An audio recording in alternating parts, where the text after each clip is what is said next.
शादाब खान का कमबैक हो रहा है पाकिस्तान टीम में, क्योंकि सुना है उनके बगैर देश नहीं चल रहा है। वो आएंगे तो देश को चलाएंगे। फिर पीएसएल का रोड शो भी होना है लॉर्ड्स के ग्राउंड में, पीएसएल की मकबूलियत बढ़ाने के लिए। इसमें बड़े बड़े स्टार्स, बाबर आजम जैसे लोग। सबसे पहले तो माजरत भाई, जो फटा हुआ स्पीकर आपको अभी भी लग रहा होगा, मेरा गला अभी तक सही सेट नहीं हुआ, काफी दिन से तबीयत खराब थी, लेकिन आज हिम्मत करके आपका भाई आ गया सामने, तो थोड़ा सा बर्दाश्त कर लेना। सब पे थोड़ी थोड़ी सी बात करते हैं। सबसे पहले तो शादाब भाई पे, जो अपना सब कुछ सेट कर चुके हैं, इंजरी से पूरी तरह से रिकवर हो चुके हैं, पाकिस्तान टीम में कमबैक करने के लिए पूरी तरह से तैयार है। और उनके आने से पहले ही उनकी खबरें इतनी ऊंची ऊंची आवाज में चलाई जा रही हैं, मतलब काफी उनकी मार्केटिंग की जा रही है, काफी उनका हल्ला मचाया जा रहा है, जैसे देश मतलब उनके बगैर नहीं चल रहा था। लेकिन इसमें मजे की बात यह है कि शादाब की वापसी अब होनी थी जब नवाज फॉर्म में आ चुका है। पहले चलो ये था कि बंदा हमारा फॉर्म में नहीं होता था, नवाज भी फॉर्म में नहीं होता था, शादाब भी फॉर्म में नहीं होता था, दोनों ही मतलब ऐਵੇਂ ही चल रहे थे काफी टाइम पहले, तो दोनों को ही बाहर निकाल दिया उन्होंने। अब जब वापसी की बात हुई, नवाज आया बगैर परफॉर्मेंस के, बेशक आया, लेकिन जब से उसने कमबैक किया है अब तो शायद वो अपने कैरियर की सबसे अच्छी फॉर्म में चल रहा है, और इस दफा तो वो प्लेयर ऑफ मंथ के लिए भी नॉमिनेट हो चुका है। तो इस कंडीशन में जब नवाज रन्स भी कर रहा है, विकेट्स भी ले रहा है, अब इस सूरत हाल में शादाब भाई उसको कैसे आके रिप्लेस करेंगे? मैं तो इस चीज पे हैरान हूँ। ठीक है, दोनों एक टाइम पे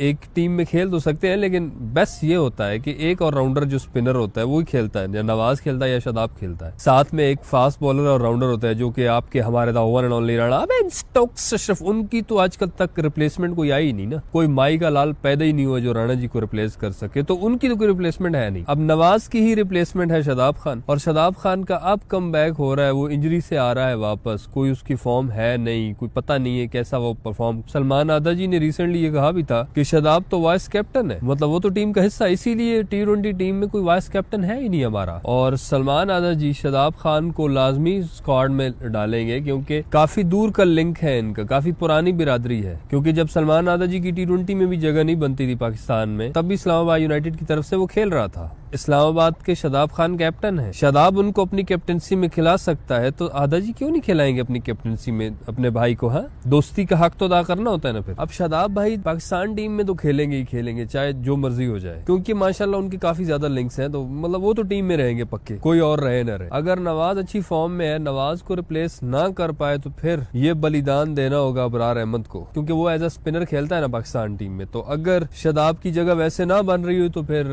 अबरार अहमद को कुर्बानी का बकरा बनाया जाएगा, उसको बाहर निकाला जाएगा, और उसकी जगह पे शादाब खान और मोहम्मद नवाज शायद दोनों खेलेंगे। शादाब और नवाज के लिए अब चीजें और ज्यादा मुश्किल हो रही हैं, क्योंकि उसकी वजह यह है कि साइम अयूब वो आजकल दुनिया का नंबर 1 और राउंडर बन चुका है भाई। तो शादाब और नवाज, ये जो नाम के और राउंडर्स थे, जो जिनके ठप्पा लगा हुआ था इनको, थे और राउंडर्स हैं, वो तो पीछे रह गए। और जो हमें लगता था सईद अनवर बनेगा, ओपनर है हमारा, वो ऑलराउंडर बन चुका है साइम अयूब, और वो भी स्पिन बॉलर है। तो जब दुनिया का नंबर 1 और राउंडर आपकी टीम में हो, तो आप कैसे रिस्क ले सकते हो? आप तो फिर शादाब और नवाज में से किसी एक स्पिनर को ही खिलाओगे ना। आप सोचो, अबरार भी स्पिनर, वो भी खेल रहा हो, शादाब भी खेल रहा हो, नवाज भी खेल रहा हो, साइम भी खेल रहा हो, तो ये कैसा कॉम्बिनेशन बनेगा? ये बहुत बड़ा एज मिल चुका है पाकिस्तान टीम को कि साइम अयूब बैटिंग भी कर रहा है, बॉलिंग भी कर रहा है, नंबर 1 और राउंडर बन चुका है। तो इसीलिए अब इनको वो ज्यादा राउंडर वाली जो ब्लैक मेलिंग है ना, उससे हमें छुटकारा मिल सकता है अगर ये खुद दिलाना चाहे तो। लेकिन अभी शादाब फिलहाल तो बिग बैश के लिए निकल गया है। अगर वहां पे जाकर ये परफॉर्म कर देता है, अगर थोड़ी बहुत परफॉर्मेंस इसने दे दी, तो फिर आना पड़ेगा टीम में। फिर हो सकता है साइम अयूब कोई बाहर बैठा देंगे, नहीं भाई, और राउंडर आ चुके हैं बड़े। अब थोड़ी सी बात कर लेते हैं जो पीएसएल का रोड शो होना है भाई लॉर्ड्स क्रिकेट ग्राउंड में। सिर्फ इंग्लैंड का नहीं, पूरी दुनिया का जो सबसे बेस्ट ग्राउंड माना जाता है लॉर्ड्स, वहां पर पीएसएल का रोड शो होना है, जिसमें 3 पाकिस्तान के सुपरस्टार्स होंगे, बाबर आजम, हारिस रऊफ और साहिबजादा फरहान। ये वहां पे शिरकत करेंगे। रमीज राजा और वसीम अकरम शिरकत करेंगे, और फैंस का दिल लुभाने के लिए अली जफर अपने गाने गाएंगे। तो ये रोड शो होना है लॉर्ड्स क्रिकेट ग्राउंड में। ये 7 तारीख को होना है। इसके बाद सुना है कि यूएसए के अंदर भी